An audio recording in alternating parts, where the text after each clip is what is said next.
My name is Jamal, and I am 24 years old, navigating the endless hum of Brooklyn. Every morning, before the sun even thought about stretching its golden fingers across the skyline, I was already up, the scent of stale coffee and diner grease clinging to my uniform before I even left my apartment. My days were a blur of flipping pancakes, wiping down counters, and refilling coffee cups at the Sunrise Diner on Fulton Street. It wasn't glorious work, but it was honest, and it paid the rent mostly. My real dream, the one I kept tucked away like a precious secret, was to save enough money to get my younger sister, Aisha, the best start possible. She was 16, brilliant with a sketchbook, and had just been accepted into a competitive design program that promised a scholarship, but with one critical catch. She needed a high-end laptop with specific software, a machine that cost more than I made in 2 months. The weight of that number pressed down on me, heavy and constant, a dull ache right behind my ribs. I would calculate it in my head during quiet moments, adding up tips, subtracting bills, and watching the gap between what I had and what she needed yawn wider. I fought against the constant whisper of doubt, the internal nemesis that kept telling me I wasn't enough, that I was just going to let her down like everyone else who ever tried to climb out of this concrete maze. It wasn't just about the money. It was about proving to myself that I could break a cycle, that I could be the one to open a door for her that had always felt locked for us. I saw the spark in her eyes when she talked about her designs, the way her fingers practically danced with a pencil, and I knew I couldn't let that light dim. So I pushed harder, my sleep growing shorter, my shoulders growing heavier with each passing week. I started picking up extra shifts, practically living at the diner, inhaling the smell of burnt toast and yesterday's dreams. My manager, Mr. Henderson, a gruff but kind man, would sometimes shake his head and tell me to go home, but I couldn't. I needed every single penny. I even tried selling some of my old sneakers online, cherished pairs that I had saved up for myself, but the offers were always too low to make a real difference. Each morning, I would wake up with a new plan, a new way to squeeze a little more out of my day, out of myself. But it felt like the universe was playing a cruel joke, throwing obstacles in my path just as I felt like I was gaining ground. First, the subway fare went up again, a small amount, but it added up over 30 days, chipping away at my laptop fund. Then my old work shoes finally gave out completely, forcing me to buy a new pair right when I couldn't afford it. And just when I thought things couldn't get worse, a stubborn cough turned into a nasty flu, forcing me to miss 3 precious shifts. 3 days of wages gone, vanished like smoke. My internal ledger, the one I kept in my head, spiraled into the red, and the deadline for Aisha's laptop loomed closer, mocking me. I started to feel a crushing sense of despair, a raw, aching hopelessness that made my chest tight. I was on the brink of calling Aisha, of telling her that maybe she should just try for something else, something less expensive, something that wouldn't require me to fail her so spectacularly. The thought alone made my eyes sting. One particularly brutal evening after a double shift where I had spilled coffee twice and dropped a tray of milkshakes, I was on the L train heading home. It was packed, hot, and the air was thick with the day's frustrations. I leaned my head against the cold, grimy window, watching the blur of graffiti-covered walls flash by, feeling utterly defeated. My body ached, my head throbbed, and the numbers in my mental ledger were a screaming mess.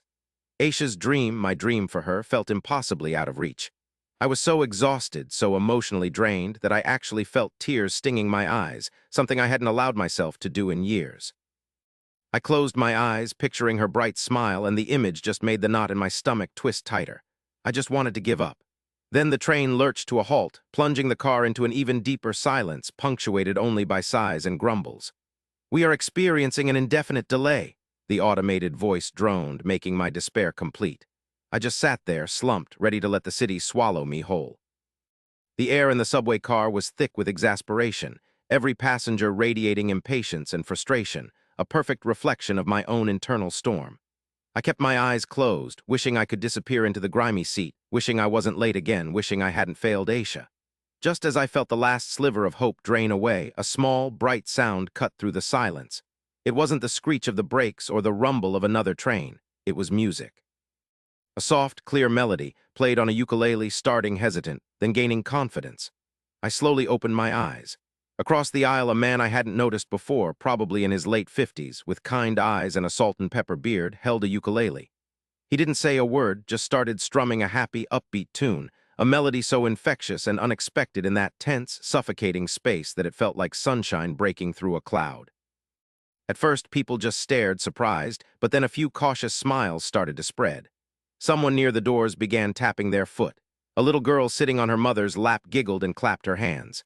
Slowly, like a wave building, the tension in the car began to melt away. The musician's fingers danced across the strings, and he started to hum, a gentle, joyful sound. Then someone else, a young woman with bright red headphones around her neck, started to softly sing along to the melody, making up words that fit the cheerful rhythm. Soon, more people joined in, some humming, some tapping, some even swaying gently in their seats. A few teenagers who had been glued to their phones looked up, a hint of curiosity on their faces. It wasn't a performance for money. It was an offering, a shared moment of unexpected, pure joy. The whole car transformed. People who had been strangers, glaring at each other just moments before, were now sharing smiles, small nods of understanding, connected by this simple, beautiful act of kindness. I felt the music seep into my weary bones, warming me from the inside out. It was as if someone had handed me a cup of hot tea after I had been out in the freezing rain. The despair that had been suffocating me started to lift, replaced by a tiny, flickering spark of hope I hadn't felt in weeks. This stranger, with nothing but a small instrument and a generous spirit, had created a bubble of happiness in the heart of our collective urban angst. He reminded me that even when everything felt dark, there was still light, still connection, still unexpected beauty to be found if only you opened your heart to it. The train finally lurched forward, pulling out of the station, and the music ended with a final, cheerful strum. People clapped, a murmur of thanks rippling through the car. I felt a surge of renewed determination, a feeling that I couldn't quite name, but it was powerful. It wasn't about the money anymore, not just about the numbers. It was about the spirit of connection, about finding a way, no matter how impossible it seemed. When I got off at my stop, my feet felt lighter, my mind clearer. I didn't have the money for Aisha's laptop yet, but something had fundamentally shifted inside me. I realized I hadn't truly explored all my options, that I had been so focused on the grind that I hadn't looked up, hadn't asked for help. The next day, instead of just taking another extra shift, I decided to visit the local community center. I remembered hearing about their small business incubator program, something I had dismissed as not for me. But inspired by the musician's courage to simply offer his gift, I decided to offer mine. I had a knack for organizing and creating simple, visually appealing flyers for local events, a skill I had always just done for friends. I explained my situation to the program coordinator, a kind woman named Ms. Alina, and showed her some of my design work. She was impressed. She connected me with a few local small businesses looking for affordable marketing materials. It wasn't easy, but the money I earned from these small design gigs, combined with my diner wages, slowly started to bridge the gap. It still felt like a mountain, but now I had a new path and a renewed sense of purpose. A few weeks later, with a mix of my savings, a small, interest-free loan from Ms. Alina's program, and a generous discount from a refurbished electronics store in Queens, I finally brought Aisha her laptop. Her face lit up like all the stars in the Brooklyn sky. She hugged me so tight I thought my ribs might crack. She excelled in her program, her designs blossoming on that very screen. And I, Jamal, felt a lightness I hadn't felt in years. I continued to work at the diner, but now I also volunteered at the community center, sharing my story, helping other young people navigate their own challenges, paying forward the kindness and connection I had received. I learned to look for the small moments of beauty in the everyday, to offer a smile, a kind word, a helping hand. Months later, on another crowded L train, I saw him again, the ukulele man. He was sitting in the same spot, strumming a different tune, just as joyful, just as unexpected. This time I didn't hesitate. I walked over, my heart full. "Thank you," I whispered, my voice a little hoarse but genuine. "You truly helped me that day." He just smiled, a crinkle around his eyes, and kept playing. He didn't ask what I was thanking him for, didn't need to. He knew the power of a shared moment of unexpected kindness.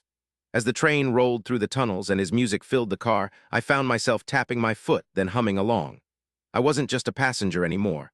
I was part of the symphony, part of the ripple effect, proof that sometimes all it takes is one small, brave tune to change everything.